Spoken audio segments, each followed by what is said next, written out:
పన్నెండు సార్ గారికి, నా తోటి ఉపాధ్యాయులు, విద్యార్థులందరికీ ఇక్కడ విచ్చేసినందుకు ధన్యవాదాలు.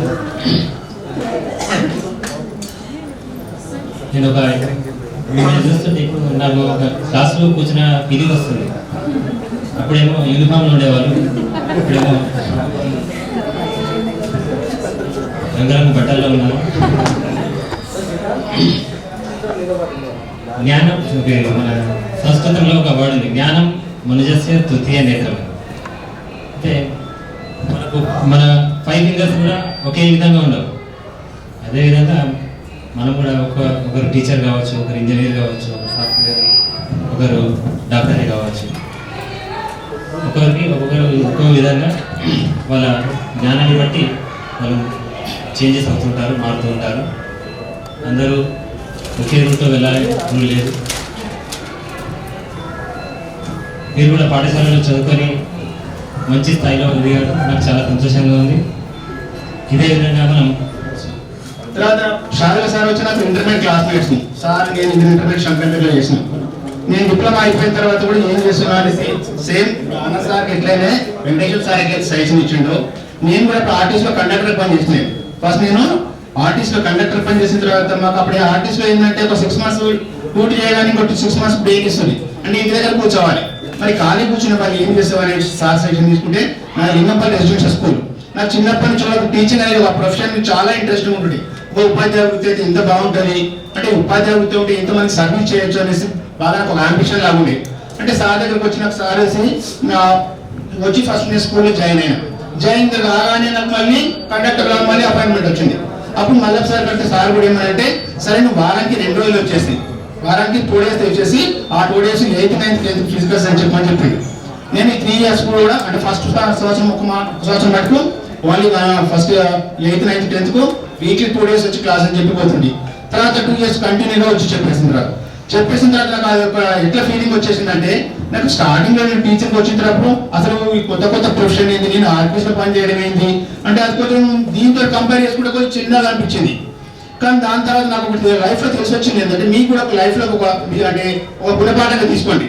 ఏంటంటే అంటే వృత్తిని కూడా మీరు తక్కువగా అంచనా వేయద్దు. ఏ వృత్తిని కూడా మీరు తక్కువగా అంచనా వేయద్దు. ఇంకొకటి, మనకంటే తక్కువ ఉన్న వాళ్ళతో చూసుకొని మనం కంపేర్ చేసుకుని వాళ్ళకంటే నేను మెరుగ్గా ఉన్నారనేసి ఫీల్ కావాలి. అంతేగాని ఒకరు బిల్డింగ్ కట్టినా నేను బిల్డింగ్ కట్టినా ఒక పై వాళ్ళని చూసి మనం ఎప్పుడు కూడా ఈర్షపోతుంది.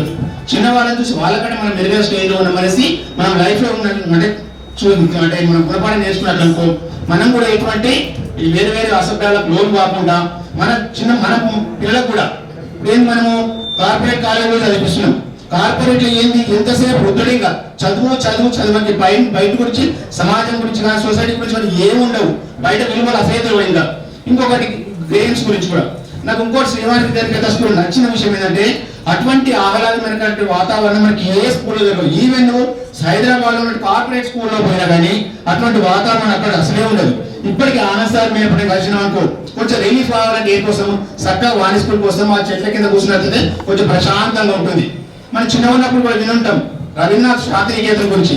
ఆ శాంతినికేతన్ ఎట్లయితే చెట్ల కింద కూర్చొని పాఠాలు చెప్పిందో సేమ్ అదేటువంటి వాతావరణం మనకి శాంతినికేతన్ మన శ్రీవాణి విద్యాకేంద్రంలో కనబడుతుంది అన్నమాట.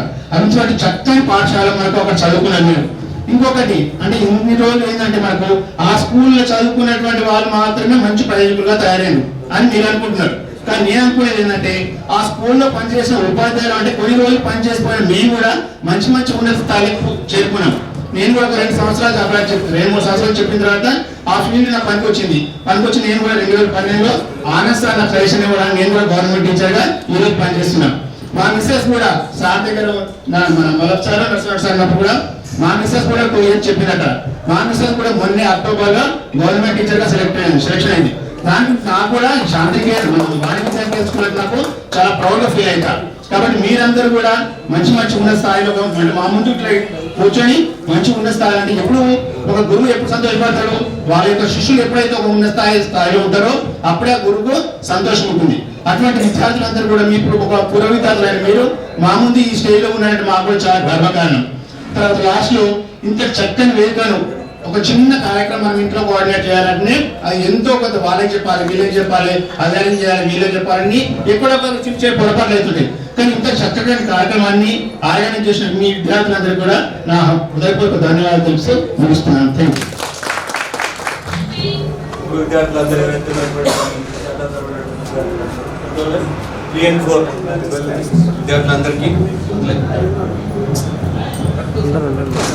అందరికీ థ్యాంక్స్ చెప్తాను. ఇక్కడికి తెలిసినటువంటి ప్రజలందరికీ నమస్కారం. సో ఫస్ట్ ఆఫ్ ఆల్ నేను అందరికీ స్పీచ్ ఇవ్వలేదు. సో నాకు స్కూల్కి ఉన్న రిలేషన్ చెప్పగలుగుతాను కొంచెం. నా లైఫ్లో ఆ స్కూల్లో గడిపిన సమయం చాలా వాల్యుబుల్, నాకు అది చాలా ఉపయోగపడింది కూడా. సో ఈరోజు నేను ఈ స్టేజ్లో ఉన్నాను అంటే కారణం స్కూల్. అదేంటి అంటే మీతో పాటు నేను ఒక స్టూడెంట్ని అక్కడ ఆ టైంలో, ఆ ఏజ్లో. సార్ ఉండొచ్చు, మన నరసింహ సార్ గారి, మా బావ గారు, మామగారు, మన సార్ గారు. అప్పుడు నేను వాళ్ళకి చిన్నపిల్లల్ని. ఆ వాతావరణం తిరగడం వల్ల అక్కడ గౌరవం ఎలా ఇవ్వాలి, ఎవరితో ఎలా మాట్లాడాలి. సో నా ఏజ్ ఎలాంటిదంటే అక్కడ పెద్దవాడిని కాదు, ఇక్కడ చిన్నవాడిని కాదు. It's like a degree stage I think. So ఆ టైంలో నేను నేర్చుకునేది ఏంటంటే డిసిప్లిన్. ఫస్ట్ ఆఫ్ ఆల్ మీరు అన్నారు బైక్ మీద వచ్చేవాడు అని, రావాలి మరి. 8:30కి వస్తే కానీ అశోక్ డీజిల్ పోస్తే కానీ పోయేవాడు కాదు, రైట్? స్కూల్ వ్యాన్ పోతే కానీ పిల్లలు వచ్చేవాళ్ళు. సో సార్ వాళ్ళు కొంచెం లేట్ వచ్చేవాళ్ళు, ఆ వ్యాన్ వెళ్తే మీరు వచ్చేవాళ్ళు. సో ఫస్ట్ నేను వెళ్ళాను, ఇంకా కీ నా ఆఫీస్లో ఉండదు, డీజిల్ కూడా వెళ్ళి. సో ఇవన్నీ టైం పంచాలి. అంటే ఎక్కడ ఏజ్లో ఏమున్నా కానీ టైంకి అది జరగాలంటే అక్కడ మన అవసరం. వీడు అంటే నా జాబ్ నేను చేశాను అప్పుడు. అది ఆ ఏజ్కి దానికి నేను టీచింగ్ ఫీల్డ్ చెప్పేంత అనుభవం నాకు లేదు. అప్పుడు నేను ఎంపీసీ చదివాను, డిగ్రీ చేశాను, పీజీ ఐ థింక్ డిస్టెన్స్లో చేస్తున్నాను అనుకుంటా. సో అది ఎక్స్పీరియన్స్ లేదు కాబట్టి 5th, 4th, 3rd standard maths, social ఏది పడితే అది ఇంతమంది అన్నట్టు ఆన్సర్ చెప్పేది. 6 క్లాసులు 7 క్లాసులు చెప్తున్నాను. సో నేను కూడా చిన్న క్లాస్ చెప్పడం స్టార్ట్ చేసాను. తర్వాత కొంచెం తర్వాత 9th వరకు సోషల్ కూడా చెప్పాను. సో అక్కడ నేను నేర్చుకుంది ఏంటంటే ఫస్ట్ ఒక టైం పంచాలిటీ, డిసిప్లైన్, ఎవరితో ఎలా ఉండాలో తెలుసుకున్నాను. తర్వాత దాంతోపాటు సేమ్ ఇలాగే 15th ఆగస్ట్కి, జనవరికి ఫెస్టివల్ జరిగేవి, ఇలాగే కూర్చునే వాళ్ళం అందరం. ఖచ్చితంగా స్పీచ్ ఇవ్వమనేవాళ్ళు. అవునా, గుర్తుందా మీకు? ఐ థింక్ నేను ఇప్పుడు చూసాను మీ అందరికీ ఇంత పెద్దగా అయ్యారు, 20 years గ్యాప్ వచ్చినా ఇంకా వీళ్ళు జరగకపోలేదు. మాట్లాడుతుంటే పాపం అదేదో స్టేజ్ ఫియర్. నాకు అది ఉపయోగపడింది. నేను అక్కడ మీరు ఖచ్చితంగా మాట్లాడిన కండిషన్ ఉండేది. ఇప్పుడు కూడా ఇప్పుడు ఖచ్చితంగా మాట్లాడాలి. 2 నిమిషాలు పేరు చెప్పాను కూర్చొనే వాళ్ళు. సో ఆ విధంగా ఆ స్టేజ్ ఫియర్ పోయింది. ఆ స్టేజ్ ఫియర్ పోవడం వల్ల ఈరోజు నేను 2, 3, 4 స్టేట్లకు నేను మేనేజర్గా పనిచేస్తున్నాను. ఒక 5-6 కంపెనీలకు నేను అడ్వైజర్ చైర్మన్గా పనిచేస్తాను. సో 1000 మందిన 1,00,000 మందిన మాట్లాడే కెపాసిటీ నాకు ఉంది. ఇట్స్ లైక్ డైరెక్ట్లీ ఫార్మర్స్, నా జాబే ఫార్మర్స్తో పనిచేయడం. సో అది అక్కడ నేర్చుకున్నాను. అంటే మీరు గుర్తుపెట్టుకోండి, మీరు 1000 మంది ప్రొఫెసర్ని స్టూడెంట్ ఎంతని మేనేజ్ చేయొచ్చు, ఒక ఫార్మర్ని మేనేజ్ చేయలేదు. Is uneducated. సో అలాంటి ఓపిక తత్వం అతనికి కూర్చోబెట్టి ఏ ప్రాబ్లం అని చెప్పేటటువంటి జాబ్ నాది. ట్రైనింగ్ సెషన్ చేయాలి, ఫార్మర్ మోటివేట్ చేయాలి. సో ఆ మోటివేషన్ నాకు వచ్చిందంటే కారణం ఈ స్కూల్లో నేను నేర్చుకున్నాను. అవునా కదా? చిన్నపిల్లలతో చదువు చెప్పడం వేరు, 9th, 10th చెప్పడం వేరు. సో అక్కడ అంచెలంచెలుగా నేను నేర్చుకున్నటువంటి నా ఎడ్యుకేషన్ అక్కడ అయితే మీరు చెప్పినటువంటి ఆ బోధన కావచ్చు, ఆ సిస్టమేటిక్ కావచ్చు, అందరికీ చాలా ఉపయోగపడుతుంది. అంటే ఏ స్థాయిలో ఎలా ఉండాలి, ఎవరితో ఎలా మాట్లాడాలి. ఫార్మర్తో కూర్చుంటే కలెక్టర్ వరకు పోయిన మీటింగ్స్ ఉన్నాయి, కమిషన్తో మాట్లాడాల్సిన అవసరం ఉంది. సో ఏ లెవెల్లో ఎలా ఉండాలో అనేది అక్కడ నేర్చుకున్నాను. అంటారు కదా, ఎక్కడ తగ్గాలో తెలవాలని కొటేషన్ ఉంది కదా. సో అది నేర్చుకోవాలి నా స్కూల్. తర్వాత నేను మీకేం చెప్తానంటే ఒక వాల్యుబుల్ కొన్ని వర్డ్స్ చెప్తాను. Just 3 or 4 words. మీరు నేను చూసారు, నేను స్టన్ అయ్యా. ఎలా స్టన్ అయ్యానంటే మీ మార్పు అనేది తారుమారు అయిపోయింది. ఇప్పుడు నాకు గుర్తుకొస్తుంది నేను ఎలా అయిపోయాను అప్పటికి. ఇప్పుడు మీరు నన్ను గెస్ చేయొచ్చు. అంటే టైం గడిచిపోయింది, సమయం గడిచిపోయింది, మన అన్ని ఆకారాలన్నీ మారిపోయాయి. సో బట్ ఇక్కడ నుండి మీరు మీ లైఫ్లో the time is very gold and valuable. నేనేంటంటే మీ ఏజ్ దగ్గర చెప్తున్నాను, నేను స్ట్రెస్ అనేది చాలా మందికి ఉంది. సో తగ్గించుకోండి, టెన్షన్ పడకండి, ఫీల్ ఫ్రీ. డబ్బులు సంపాదిస్తున్నాను, ఎప్పుడైనా డబ్బుల కోసం పోరాడుతున్నాను, నేను చూస్తున్నాను. ఇవన్నీ జరగడానికి కారణం ఏంటంటే మీరు మీ ఫిజికల్ యాక్టివిటీస్ లేకపోవడం, మెంటలీగా ఎంత ఫ్రెండ్స్ కలిసి నవ్వుతాం, మాట్లాడతాం, తిరుగుతాం, పోతాం, రాత్రి బాయ్ ఎన్నింటికి పోతాం, మళ్ళీ రాత్రి రేపు పొద్దున ఏం చేయాలో ఏం కట్టాలో శ్రీకాంత్ చూస్తాను నేను మార్కెట్లో.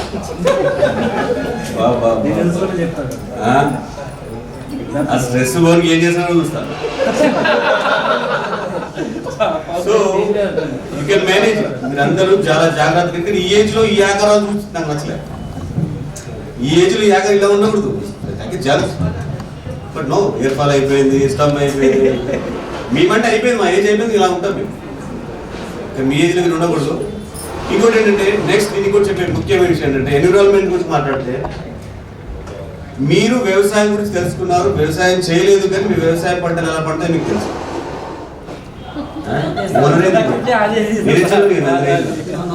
సర్లే పెద్ద ఉండొచ్చు, వీళ్ళందరి గురించి చిన్న ఆ స్కూల్లో ఉన్నప్పుడు అందరూ మీరు అందరూ స్పోర్ట్స్ అని, కరాటే అని, బైక్ అని అన్నీ చేసిన నేను అనుభవం నేర్చుకున్నాను ఈరోజు మంచి స్థాయిలో. సో అంతా సార్ వాళ్ళది మీ గవర్నమెంట్ మీరు కూడా బ్లెస్సింగ్స్ కావచ్చు. అందుతో పెళ్లిగా వందనాలు. నేను చిన్నప్పటి నుంచి కూడా పిల్లలు ఇంత ఉండి చిన్నగా చేలు పట్టుకొని వాళ్ళకు ఆలు నేర్పిస్తూ, ఏబిసిడీలు తెప్పిస్తూ, అందరికీ ఏది అవసరమున్నా వాటర్, నీళ్ళు తాగితే నీళ్ళు, అన్నం తినిపించేటప్పుడు తినండి అని దగ్గరికి పోయి అవన్నీ చూసేదాన్ని. సార్ లేకున్నా మొత్తము తినేటప్పుడు, ఆడేటప్పుడు వాళ్ళకి ఏది హాని కలగకుండా వాళ్ళ దగ్గర మొత్తము తిరిగేదాన్ని, చేసేదాన్ని. మరి మా పిల్లలు కూడా చిన్నగా ఉండి వాళ్ళని తీసుకొని కూడా స్కూల్కి వచ్చి వాళ్ళతో పాటు అందరి పిల్లల్ని కూడా, నా పిల్లలు ఎంతో స్కూల్లో పిల్లలు కూడా అంతే అని వాళ్ళను ఏది కూడా కింద కాలుకు కూడా హాని కాకుండా ఇచ్చేసే దాన్ని అన్నట్లా. నేను తింటుండే కూడా మనసు అంతా ఆ పిల్లల మీదనే ఉంటుండే. లోపల ఉన్నా కానీ బయట ఆయమ్మకు అప్ప చెప్పినా కానీ మళ్ళీ నేను వెళ్ళి ఒకసారైనా చూసి వచ్చేదాన్ని. ఆ ఆశీస్సులు అందరికీ కూడా మా బాబుకు కూడా మంచిగా ఇచ్చింది. అదే మాకు ఎంతో సంతోషం. కానీ ఖర్చు పెట్టినా ఇంకా తరగనిదంటే కేవలం విద్య మాత్రం. ఆ విద్య నేర్పిన ఈ గురువులందరికీ కూడా మీరు ఇంత గౌరవించడానికి కారణం కూడా విద్య యొక్క ప్రాధాన్యత. ఈ రోజు యొక్క మనం ఒక తీర్మానం, ఈ రోజు ఇంత సమ్మేళనం చేసిన దీని రిజల్ట్ ఏంది? సార్ వాళ్ళు కూడా అందరూ మాట్లాడారు. మనం ఈ రోజు ఆనందం కలిసి మన యొక్క జ్ఞాపకాలను నెమరు వేసుకుంటున్నాం. అది మాత్రమే కాదు, దీని లోపల మరి తుది ఫలితం అంటూ ఇక్కడ నేర్చుకున్న మీ పిల్లలకు అందచేయాలని నా యొక్క మనవి. ఒక స్కూల్ నడపడం అంటే ఒక కొవ్వొత్తి కరిగిపోయి వెలుగు ఇచ్చే పరిస్థితులు. అప్పుడు ఒక 10 రూపాయలు అంటే ఈరోజు 100 రూపాయల కన్నా ఎక్కువ వాల్యుబుల్ థింగ్ అన్నమాట. షాదుల సార్ కూడా చెప్పడం జరిగింది, 25 రూపాయల ఫీజు కట్టడం కూడా అతి కష్టం. అంటే ఆ సమయంలో అంత కష్టపడి కూడా మీ పేరెంట్స్ మిమ్మల్ని చదివించారంటే అది చాలా గొప్పదన్నమాట.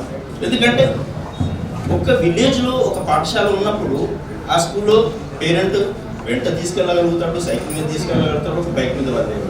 కానీ మన దగ్గరకు వచ్చే ప్రతి వేదికను అలంకరించిన పెద్దలు, విద్యార్థులు, ఇప్పటి వరకు అందరి మనోభావనలు అందరూ పంచుకోవడం జరిగింది. మరి నేను ఒకటి గమనించిన ఏంటంటే, కష్ట సుఖాలు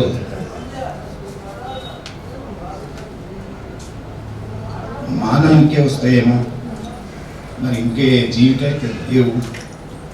మరి ఇంత మొదలు ఒక బాబు చెప్పిండు ఏమని, లాస్ట్ చివరి వరకు వెళ్ళేసి వచ్చింది సార్ బెడ్ మీద అన్నాడు నర్సప్ప.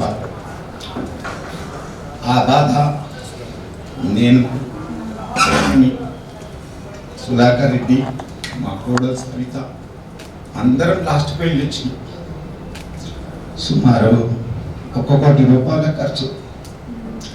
పోతే పోని మీ అందరి దీవెన, పేరెంట్స్ దీవెన, పిల్లల దీవెనతోని బాబు బయటపడ్డాడు. అందరం సుఖంగా ఉన్నాం. స్కూల్ ఇట్స్ పెట్టడం ఎంత బాధ అంటే చెప్పరాని బాధ. ఇది నా జీవితంలో మరవలేని బాధ. ఇప్పటికీ వాణి విద్యానికేతన్ అయింది విద్యార్థులు మీరే కాదు, మన పాఠశాలలో ఎంతమంది విద్యార్థులు చదువుతున్నారో అందరు కూడా మీ టీచర్ చెప్పినట్ల మా పిల్లలు సొంత పిల్లల లెక్క చూసుకున్నాం. అన్నం పడేసుకుంటే అన్నం పెట్టిన పిల్లలు రైట్, సంతోషమే. ఎక్కడ ఏది లోటు రాకుండా చూసుకున్నాం. సరే 1991లో స్కూల్ స్థాపన జరిగింది. 1996లో మనకి రికగ్నిషన్ ఫస్ట్ 7th వరకు, 10th వరకు 2001లో రికగ్నిషన్. అప్పుడు ఎంత కష్టం అంటే నాకు 6th 7th దాకా రికగ్నిషన్ చేసుకోవడం చాలా సులభమే. పార్ట్నర్షిప్లో పోయి ₹1 గల్ల పెట్టెలొద్దు, రికగ్నిషన్ తీసుకోవాలంటే కనీసం ₹2 లక్షల ఖర్చు అప్పటి కాలంలో. ఒకరికి వ్యాను డీజిల్ వద్దు. ఎంత కష్టం అంటే అష్ట కష్టాలతో అష్ట నష్టాలతో ఆ స్కూల్ని గిటాన్ చేసుకుంటా 2006 దాకా 5 దాకా అట్లా గిటాన్ చేసుకురాక ఊళ్ళో ఉన్నప్పుడు నాకు ₹1 తక్కువ పడలేదు. స్కూల్ ఊళ్ళో ఉన్నప్పుడు ₹1 తక్కువ పడలేదు. సాలరు అడ్వాన్స్ జీతం తీసుకుంటుంది. వాడు ఎన్నడన్నా నేను లేనాడు 1000-1500 కలెక్షన్ వస్తే సార్ మేము నెత్తికి కొన్ని తీసుకున్నాం సార్, ఖర్చు అయినాయి. రైట్, మీ పైసలు మీరే తీసుకున్నారు, నాకు జీతం ఇచ్చడే బరువే తగ్గింది కదా అని మాట్లాడు. ఇక్కడ బయటకు వచ్చిన తర్వాత ఆర్థిక ఇబ్బందులు చాలా ఎదురైనాయి. వ్యాన్ విపరీతమైన నష్టం తీసుకొచ్చింది. సరే, పిల్లలు ఫస్ట్ స్కూల్కి ఎట్టొచ్చిందంటే అందరు కూడా వరందిబ్బ, చేవెళ్ళ, రెడ్డిపల్లి, వెంకటరావుపేట, మాందపురం పిల్లలు, చిల్వెర పిల్లలు ఇట్లా వీళ్ళంతా నడిచి వస్తుండే. ఫస్ట్ నేను స్కూల్ పెట్టినప్పుడు నడిచి రావడమే. ఇంత పెద్ద బస్తా సంఖ్యకి వేసుకొని పిల్లలు ఇంత టిఫిన్ కట్టుకొని అట్లా వచ్చి చదువుకున్నారు. సరే, ఇది స్కూల్ ఇట్లా ఏదో గెట్టాను అట్లా చేసుకుంటూ వచ్చినాం. 2006లో నేను స్కూల్ నుంచి బయటికి రావడం జరిగింది. బాధలు అన్నాడు మిత్రుడు, వద్దు సార్ మీరు వెళ్ళకండి, మీరు లేని స్కూల్ లేదు. కానీ స్కూల్ కొరకు చేసిన అప్పులను కట్టాలంటే ఎక్కడ పైసలు లేవు. ఏం చేస్తాం సార్, పోనీ అనుకున్నాను. అవి తీసుకొని అప్పులు కట్టి బయటికి వెళ్ళడం జరిగింది. అయిన తర్వాత జహీరాబాద్ హై స్కూల్, శాంతినికేతన్ బట్పల్లిలో స్థాపించిన, సూపర్ సక్సెస్. కానీ కరోనా టైంలో చాలా కష్టమైంది, బతికింది. అయిన తర్వాత జహీరాబాద్లో high school, Manikyaprabha high school head మాస్టర్గా చేసిన 10 years. ఓకే, అయిన తర్వాత భాష్యం, శ్రీ భాష్యం హెడ్ మాస్టర్గా చేసిన. తర్వాత ఇట్లా నడుస్తుంది. ఇప్పుడు ప్రస్తుతం నేను వ్యవసాయమే చేసుకొని ఉండవలసి వస్తుంది. అయితే ఇప్పటిదాకా విద్యార్థులందరూ మీ అనుభవం చూస్తుంటే ఎట్లుందంటే, మీరు అప్పుడు చిన్న పిల్లలు, మీకు అప్పుడు కపటం లేకుండా ఎట్లా వస్తారో అవన్నీ మాకు కండుల్లో తిరుగుతాయి. ఇప్పటికి కూడా మీకు చెప్పిన లెసన్స్ జ్ఞాపకం వస్తుంటాయి.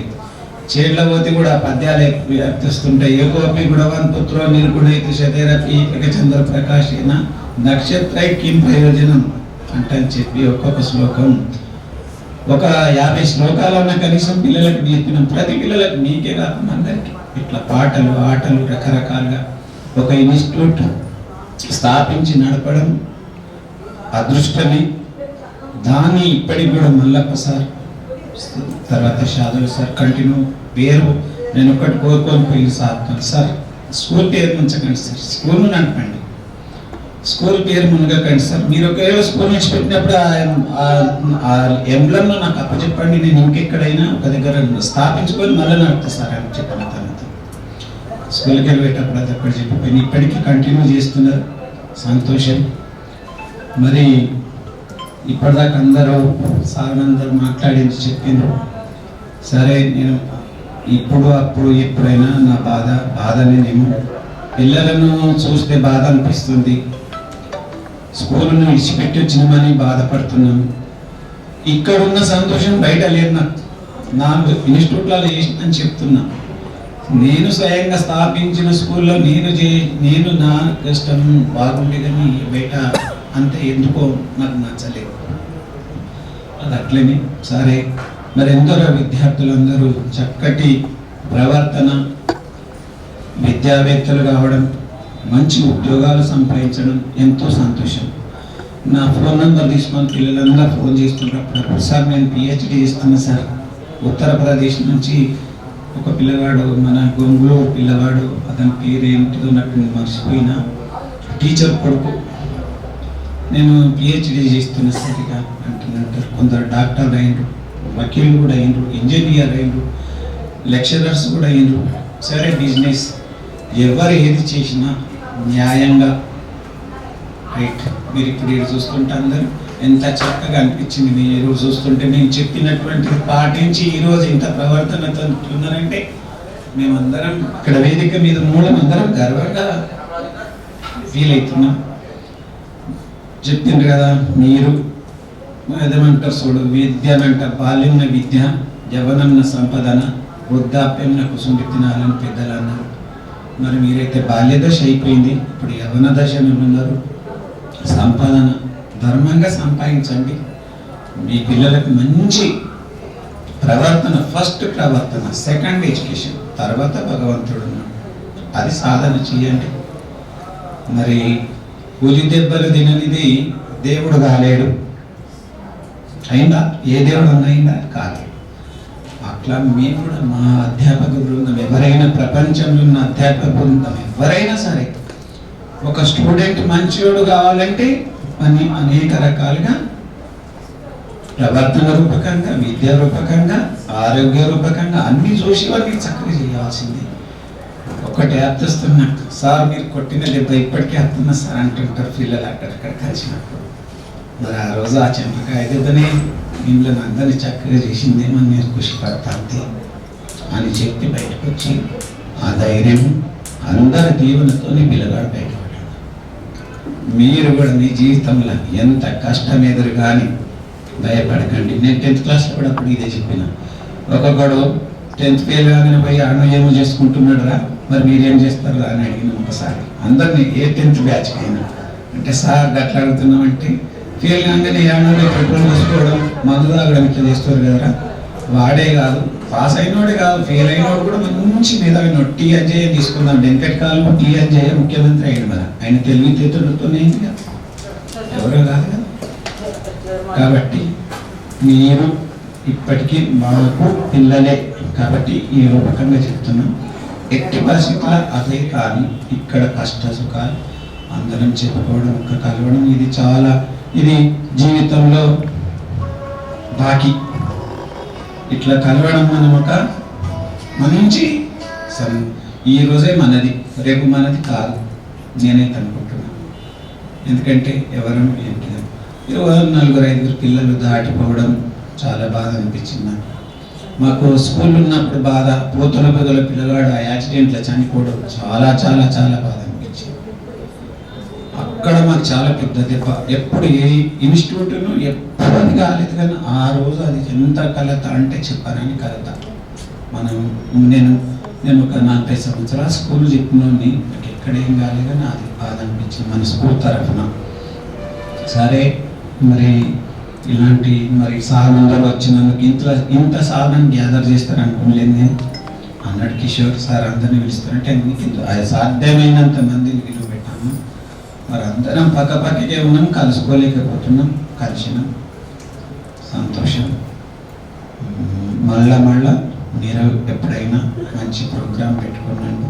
నేను ఒక్కటి కోరుతున్నా, ఇక్కడ ఉన్న పెద్దలతో, అందరితో, విద్యార్థులతో ఒక చిన్నగా ఏదైనా ఒక గ్రూప్, ఒక మన ఏమంటాం సొసైటీ ఏర్పాటు చేసి ఒక రికగ్నిషన్ తీసుకొని ముందు ఇంకా జర పెద్దగా తీసుకోకపోతే బాగుంటుందని నేను కోరుతున్నాను, అందరితో కోరుతున్నాను. జై హింద్ బిడ్డ. ఏమీ లేదు, మరి భవిష్యత్తు లోపల ఒకరి తరం ఎలా ఉంటుందో తెలియదు.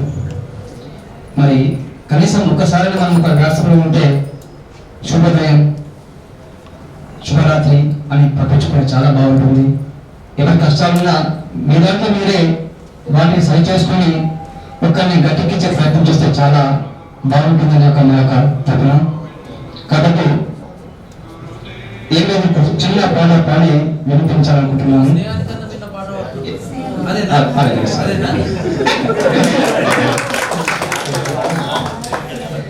స్నేహాన్ని కన్న మిన్న లోకాన లేదురా స్నేహాని కన్న మిన్న లోకాన లేదురా కడత కన్నీడలాగా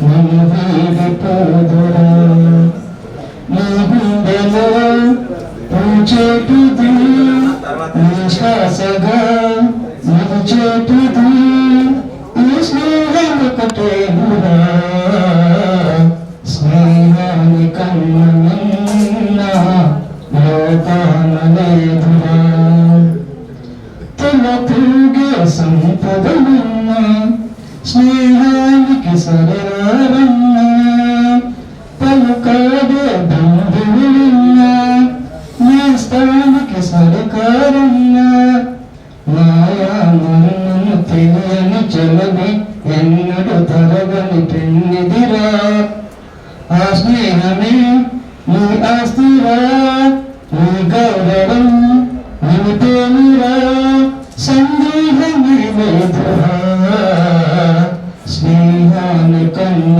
మిన్న లోకాన లేదురా కడతా కన్నీడలాగా వీడిపోదురా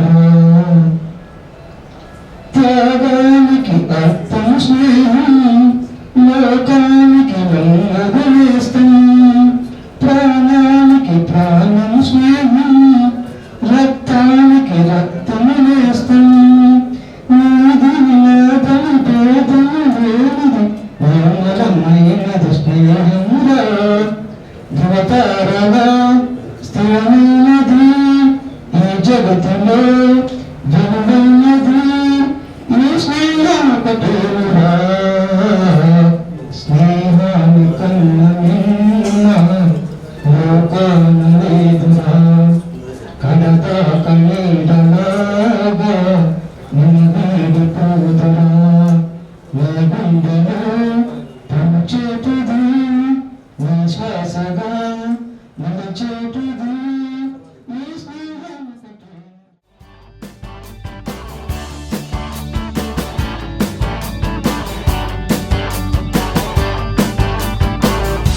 ఆహ ఆహ అది ఒక ఉదయం ఆశలను తడిమిన సమయం ఆ క్షణమే పిలిచను హృదయం లే అని లే లే అని చిల్లుమని చల్లని పవనం ఆ వెనకే వెచ్చని కిరణం అందరిని తరిమెను త్వరగా రమ్మని రారమ్మని వేకువే వేచిన వేళలో లోకమే కోకిలై పాడుతుంది. Life is beautiful. Life is beautiful. Life is beautiful. Life is beautiful. Life is beautiful. Life is beautiful. Life is beautiful. Life is beautiful. ఆహా ఆహా అది ఒక ఉదయం ఆశలను తడిమిన సమయం ఆ క్షణమే పిలిచను హృదయం లే అని లే లే అని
ముగ్గురు బ్రహ్మలారా ఎక్కడో పుట్టి ఎక్కడో పెరిగి ఇక్కడే కలిశాము చదువులమ్మ చెట్టు నీడలో వీడలేమంటూ వీడుకోలంటూ వెళ్ళిపోతున్నాము చిలిపి తనకు చివరి మలుపులో. We miss all the fun, we miss all the joy, we miss you. We miss all the fun, we miss all the joy, we miss you.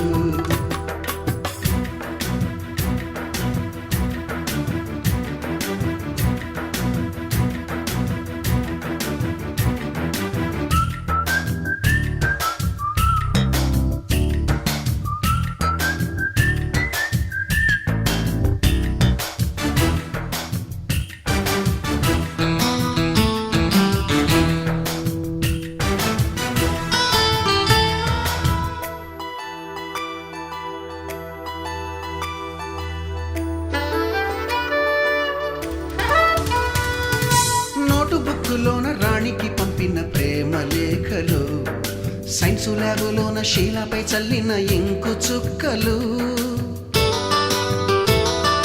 First బెంచిలోన మున్నిపై వేసిన పేపరు ఫ్లైటులు రాధ జల్లో నుంచి రాబర్టు లాగిన రబ్బరు బ్యాండులు రాజేషు ఇచ్చిన రోజా పువ్వులు శ్రీవాణి పెట్టిన చెవిలో పువ్వులు కైలాషు కూసిన కాకి కూతలు కళ్యాణి పేల్చిన లెంపకాయలు మరపురాని తిరిగి రాని గురుతులండి మీ మనసు నొచ్చుకుని ఉంటే మన్నించండి.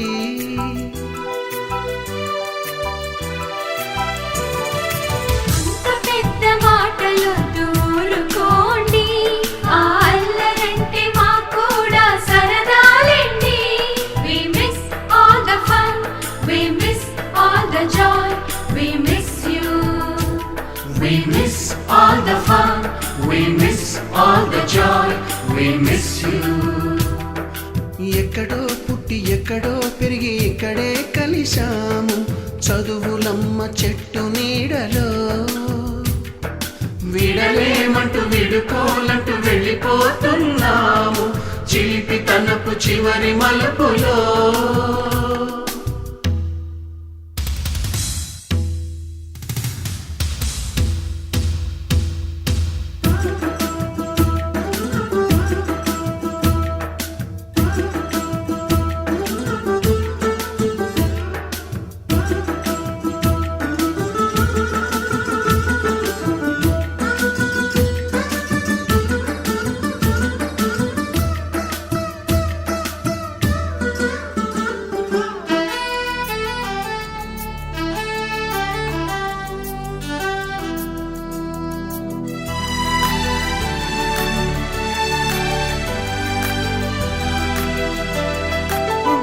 మాస్టారి బోడిగుండు పైన బోలెడు చోకులు రాగిణి మేడము రూపురేఖ పైన గ్రూపు సాంగులు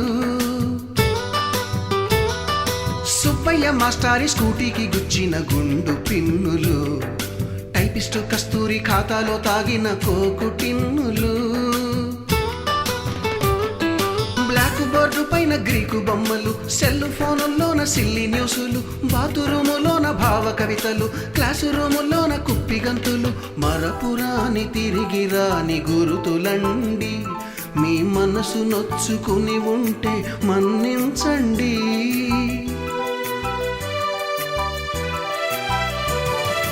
మనకు క్షమాపణలు ఎందుకండి మీ వయసులోన మేము కూడా ఇంతేనండి.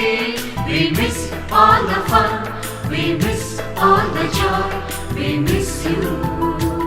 We miss all the fun, we miss all the joy, we miss you.